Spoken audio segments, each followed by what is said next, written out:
दोस्तों, भूत, रूह या आत्मा, इनका कोई एक ठिकाना निश्चित नहीं किया जा सकता है, लेकिन दुनिया भर में कुछ ऐसी जगहें होती हैं जिसे ये रूहें और आत्मा अपना ठिकाना बना लेती हैं। अभी तक आपने पुरानी इमारतों और जहाजों पर रूहों के कब्जे के बारे में सुना होगा, पर आज हम आपको एक ऐसी विचित्र जगह के बारे में बताएंगे जहां पर पिशाचों का राज है। ये एक ऐसी जगह है जिसे मौत के बाद मुर्दों को गहरी नींद में सोने के लिए बनाया गया है।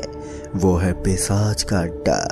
दोस्तों, मेरा नाम रघुवीर है और मैं एक छोटे से गांव से बिलोंग करता हूं और ये कहानी काफी साल पहले की है।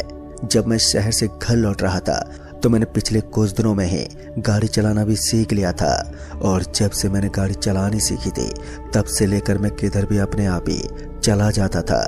मुझे किसी को भी कहने की जरूरत नहीं रहती थी। इसी बीच में एक दिन शहर में शॉपिंग करने के लिए गया हुआ था, और शॉपिंग खत्म होने के बाद जैसे मैं अपने घर की तरफ लौट रहा था तो मुझे अचानक ही एक काम याद आ गया, जिस वजह से मैं अपने दोस्त विशाल से मिलने के लिए चला गया। और इसी मुलाकात में मुझे पता ही नहीं चला कि कब समय बीत गया। ऊपर से इन दिनों काफी बारिश भी हो चुकी थी, जिस वजह से रात को थोड़ा कोहरा भी आ जाता था। फिर जब मैंने घड़ी में समय देखा तो मैंने पाया कि इस वक्त रात के करीबन 10 बज रहे थे, और जब मुझे घर जाने में करीब आधे घंटे से ज्यादा का टाइम लगने वाला था तो मैंने गाड़ी को स्टार्ट किया और उसके बाद तुरंत ही वहां से निकल गया। दरअसल मैंने सोचा कि अगर मैं मेन रास्ते से जाऊंगा तो मुझे थोड़ा समय लग जाएगा। इससे अच्छा है कि मुझे वो शॉर्टकट ही नहीं लेना चाहिए। हमारे गांव का एक शॉर्टकट रास्ता भी पड़ता था, और इस शॉर्टकट रास्ते पर जाने से लोग डरा करते थे। लोगों का कहना था कि उस रास्ते पर भूत प्रेत रहते हैं, और वहां पर कुछ वीरान टापू भी थे जहां पर भूतों का वास है। मगर मैं गांव के स्थानीय लोगों की बातों पर कुछ खास विश्वास नहीं करता था, इसलिए मैंने बिना कुछ सोचे समझे अपनी गाड़ी को उसी शॉर्टकट पर बढ़ा दिया और बिंदास होकर गाड़ी को चलाने लगा। मैंने गाड़ी के अंदर म्यूजिक को तेज कर दिया था, जिस वजह से गाड़ी के अंदर म्यूजिक की आवाज से मुझे दूसरी गाड़ियों की आवाज भी कुछ खास सुनाई नहीं दे रही थी। मैं अपने मन में मगन होकर गाड़ी को चलाता जा रहा था, और तभी मुझे ऐसा लगा जैसे कि कोई पीछे बैठकर मुझे घूर रहा है। पहले तो मैंने इस चीज के ऊपर ज्यादा ध्यान नहीं दिया, लेकिन बार बार जब मुझे इस चीज का एहसास होने लगा तब मैंने गाड़ी को साइड में लगा दिया। पता नहीं उस वक्त मेरे दिमाग में क्या जच गया था कि मैं चाहकर भी अपने आप को नहीं रोक पाया। फिर मैं जैसे नीचे उतरकर पीछे वाली सीट को देखने लगा तो मुझे वहां पर कोई भी नजर नहीं आ रहा था, लेकिन मेरी सांसें अब ऊपर नीचे हो रही थी, और ऐसा लग रहा था कि कोई अपने ठंडे ठंडे हाथ बार बार मेरे शरीर पर फेर रहा था, जिस वजह से मुझे मजबूरन गाड़ी को रोकना पड़ा था। फिर थोड़ी देर तक मैं गाड़ी से बाहर उतरा रहा, क्योंकि मेरी गाड़ी के अंदर बैठने का मन नहीं कर रहा था। और फिर किसी तरह जब मुझे लगा कि अब मुझे काफी रात हो गई है तो मैं तुरंत ही गाड़ी में सवार हुआ और फिर वहां से रवाना हुआ। लेकिन जिस छोटी सी घटना की वजह से मैंने अपनी गाड़ी को रोककर गाड़ी के पीछे वाले साइड में देखने की कोशिश की थी, अब वो घटना बड़ी होने लगी। दरअसल अब मुझे ऐसा लग रहा था कि मेरे पीछे बहुत ही सारे लोग बैठे हुए हैं, और जब मैंने अपनी आंखों से देखा तो मुझे वहां पर सफेद रंग का कुछ नजर आता। लेकिन जैसे मैं डायरेक्ट उस तरफ देखने की कोशिश करता तो वो चीज वहां से गायब हो जाती। थोड़ी देर तक तो सब कुछ सामान्य रहा, लेकिन उसके बाद अचानक ही किसी ने मेरे कंधे पर अपना हाथ रख दिया, और अब गाड़ी के अंदर चारों तरफ सन्नाटा पसरा हुआ था। और ऐसे में अचानक ही मुझे ऐसा महसूस हुआ कि किसी ने मेरे कंधे पर अपना हाथ रख दिया है। तो डर के मारे मेरा पूरा शरीर पसीने से भीग गया था, क्योंकि मैं समझ गया था कि वो कोई इंसान तो नहीं हो सकता। और जैसे मैंने पीछे पलट कर देखा तो मेरा दिल कांप उठा। दरअसल मैंने देखा कि वो एक महिला थी जिसने अपने पूरे जिस्म के ऊपर सफेद रंग के कपड़े पहन रखे थे, और वो देखने में बहुत ही ज्यादा डरावनी लग रही थी। उसके इस रूप को देखकर मेरा तो दिल कांपता जा रहा था, और साथ ही साथ मुझे ऐसा लग रहा था कि अब मैं गलत फंस गया हूँ, क्योंकि जिस महिला ने मेरे कंधे पर हाथ रखा हुआ था वो कोई मामूली इंसान नहीं बल्कि एक चुड़ैल थी, जिसके दांत लंबे लंबे थे और उसके हाथों के नाखून अब धीरे धीरे मेरे कंधे के अंदर धंसते जा रहे थे। उसके बाद मुझे अपने बगल वाली सीट की तरफ से एक आवाज आई, और जैसे मैंने अपनी गर्दन उस तरफ घुमाई तो मुझे उसी की तरह दिखने वाली एक और चुड़ैल दिखाई देने लगी। और तभी उन्होंने मुझे एकदम से पकड़ा और गाड़ी का दरवाजा अब झट से खुल गया था। फिर मेरे पांव अपने आप ही हवा में उठने लगे और फिर मुझे घसीटकर गाड़ी से बाहर फेंक दिया। दोस्तों, एक बार के लिए तो मैं समझ नहीं पाया कि आखिर ये मेरा सपना है या फिर एक हकीकत, लेकिन जैसे मेरे जिस्म के अलग अलग भागों में मुझे दर्द हुआ तो मैं समझ गया कि अब सच में मैं बहुत ही बुरी तरह से फंस गया हूँ। उसके बाद मेरा सर एक पत्थर से टकरा गया और जिस वजह से मेरी आंखों के सामने पूरी तरह से अंधेरा छाने लगा और अब मैं देख नहीं पा रहा था कि इस वक्त मैं कहाँ पर हूँ। लेकिन मैं इतना महसूस कर सकता था कि कोई मुझे कांटेदार झाड़ियों के अंदर से घसीटते हुए कहीं पर लेकर जा रहा था।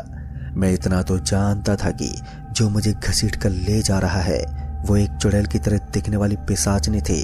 फिर थोड़ी देर तक तो मैं इन सब चीजों को महसूस करता रहा, लेकिन सर में चोट लगने की वजह से थोड़ी देर के बाद ही मेरे पूरे जिस्म के अंदर बेहोशी आ गई और उसके बाद क्या हुआ मुझे कुछ नहीं मालूम। फिर जैसे मेरी आंख खुली तो मैंने देखा कि हरी भरी घास मेरे चारों तरफ फैली हुई थी और उसके अंदर मुझे कुछ फूल पड़े हुए नजर आ रहे थे। फिर जब मैंने उठकर इधर उधर देखने की कोशिश की तो मैंने पाई कि वहां पर एक पत्थर की बड़ी शिला बनी हुई थी और उसके ऊपर एक सफेद रंग का बोर्ड लगा हुआ था। उस बोर्ड को मैं अंधेरे की वजह से पढ़ नहीं पा रहा था, इसलिए मैंने जैसे अपनी जेब में हाथ देने की कोशिश की तो मुझे हलचल महसूस हुई। मुझे ऐसा लगा जैसे कोई मेरे आजू बाजू में है, लेकिन मैं उसे देख नहीं पा रहा हूँ। फिर मैंने काफी देर तक इधर उधर देखने की कोशिश भी की, मगर मुझे वहां पर कोई भी नजर नहीं आ रहा था।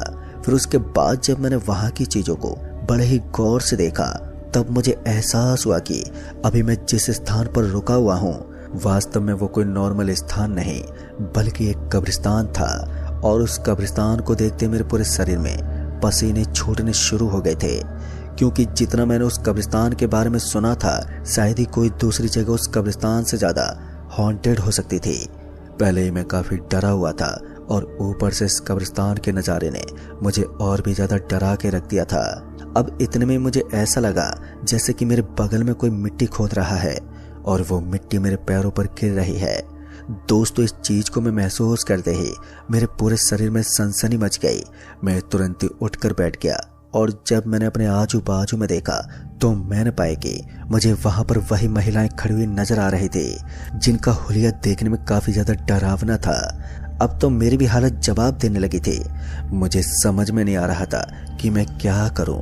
तभी उनमें से एक ने मेरे कान में आते हुए कहा, तुम्हारी मौत तुम्हारा इंतजार कर रही है, बस कुछ देर और बाकी है। अब उसकी बातें सुनते ही मेरा पूरा शरीर फूल गया था और अब मैं और भी ज्यादा घबराने लगा।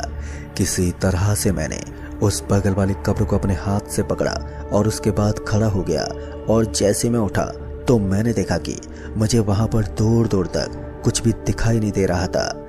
ये सब देखते मुझे एक बार के लिए चैन की सांस मिली और उसके बाद मैंने तुरंत ही वहां से चलना शुरू कर दिया। पर ना जाने क्यों लेकिन मुझे अपने पैर में अब बहुत ही ज्यादा दर्द महसूस हो रहा था। ऐसा लग रहा था कि मेरे पूरे शरीर में कमजोरी आ गई थी, लेकिन फिर भी किसी भी तरह से मुझे उस कब्रिस्तान से निकलना था, वरना आज मैं अपनी जिंदगी गंवा सकता था। पर मुझे एक बात समझ में नहीं आ रही थी कि जैसे मैं यहाँ से उठा था तो मुझे यहाँ पर कोई नजर क्यों नहीं आया था।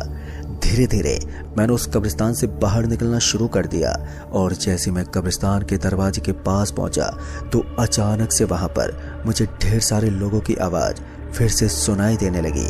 पर जैसे मैंने बाहर की तरफ का नजारा देखा तो मेरा दिल दहल गया और मैंने देखा कि बाहर की तरफ मुझे वही महिलाएं खड़ी हुई नजर आ रही थी जो कि बहुत ही ज्यादा डरावनी थी और वो सभी वहां पर कुछ करने में लगी हुई थी। फिर जब मैंने उन सभी को ध्यान से देखा तो मैंने पाया कि वो किसी बच्चे को मारकर खा रहे थे।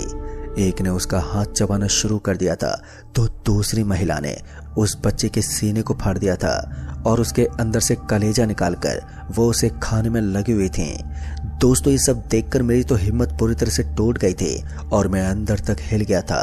मैंने अपनी जिंदगी में कभी भी इससे भयानक नजारा नहीं देखा था और शायद यही हाल मेरा भी होने वाला था।